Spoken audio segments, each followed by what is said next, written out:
Movie की starting में हम देखते हैं कि मिलिट्री कॉनवे डेजर्ट रोड पर ट्रैवल कर रही होती कि अचानक से उन पर मिलिटेंट फाइटर्स अटैक कर देते हैं।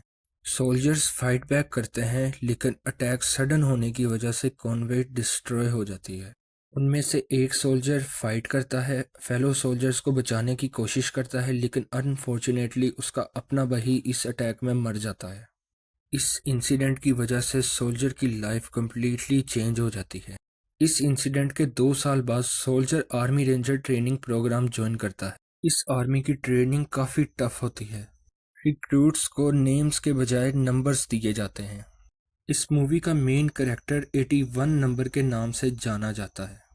81 फिजिकली स्ट्रॉन्ग और डिसिप्लिन होता है, लेकिन इमोशनली काफ़ी डिस्टर्ब रहता है। उसके पास्ट का ट्रॉमा अभी भी कहीं ना कहीं उसे हंट कर रहा होता है। ट्रेनिंग कैंप में हम बाकी रिक्रूट्स से मिलते हैं। हर सोल्जर की अपनी पर्सनैलिटी और बैकग्राउंड होता है। कुछ कॉन्फिडेंट होते हैं, कुछ काफ़ी नर्वस होते हैं। इन सब सोल्जर्स की काफ़ी ट्रेनिंग के बाद एक मिशन कंप्लीट करना होता है, जिसके बाद ये ऑफिशियली आर्मी रेंजर्स बन सकते हैं। ट्रेनिंग ऑफिसर उन्हें ये बताता है कि ये मिशन ये जंगल में पूरा करेंगे। टीम हेलीकॉप्टर से जंगल में आती है और उनका मिशन सिंपल होता है। एक एयरक्राफ्ट को ढूंढना है और पायलट को वहां से रेस्क्यू करना है। इस मिशन में 81 को टीम लीडर बना दिया जाता है। सबको लगता है कि ये एक नॉर्मल ट्रेनिंग है, पर वो ये नहीं जानते थे कि आगे उनके साथ जंगल में क्या होगा। टीम आगे बढ़ती है अपना मिशन पूरा करने के लिए, लेकिन वो आसमान में देखते हैं कि एक बड़ा सा एक्सप्लोजन होता है।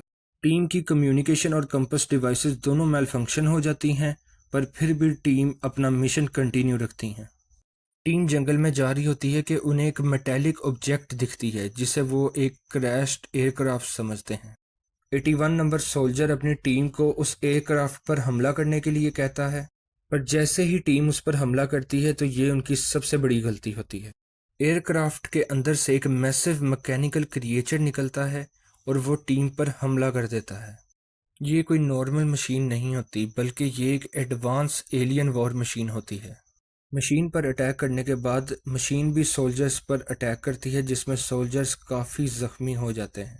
यहाँ पर प्रॉब्लम ये होती है कि सोल्जर्स के पास सिर्फ ट्रेनिंग वेपन्स होते हैं, जिसकी वजह से वो रोबोट को डैमेज नहीं कर पाते।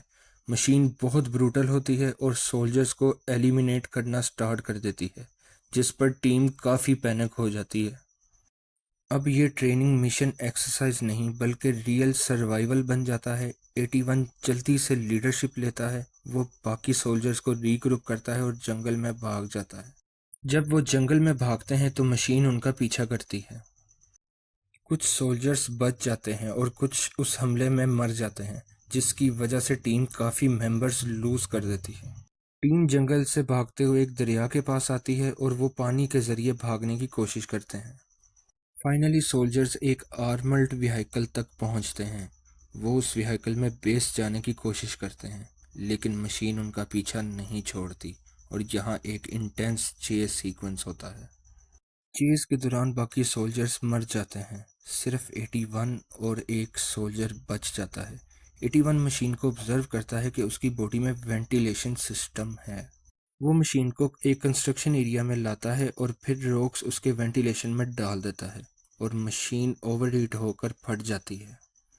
81 और दूसरा सोल्जर वापस शहर आते हैं तो कमांडर्स बताते हैं कि जो ऑब्जेक्ट जंगल में क्रैश हुआ था वो असल में एलियन स्पेसशिप था और उसके जैसे और भी मशीन्स हमारी ज़मीन पर आए हैं, मतलब एक एलियन वॉर स्टार्ट हो चुकी है। 81 मशीन की कमज़ोरी बताता है। उसकी बहादुरी देखकर उसे ऑफिशियल आर्मी रेंजर बनाया जाता है और उसको अगला मिशन दिया जाता है कि उन्हें बाकी एलियन मशीन्स के साथ जंग लड़नी पड़ेगी।